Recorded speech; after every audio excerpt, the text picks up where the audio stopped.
Okay, video kali ni aku nak beki hok bola aku emosi hari tu. Masalah bola aku hari tu ada gelembung udara. Ni aku belah dah sikit ni. Tapi masih ada lagi lubang dia. Ni lubang dia ni. Ni yang ni dalam. Yang halus-halus ni nipis je. Jadi aku kena belah lagi ataupun grinder cana. Kemudian baru aku alah ising hak baru. Okey.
Setelah 24 jam sehari dah.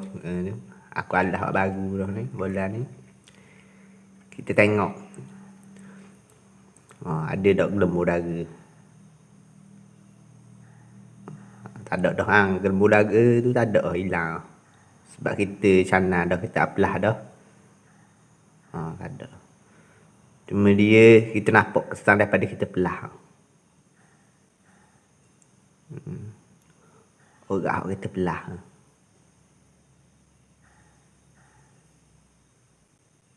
Okeylah, apa-apa pun terbaik.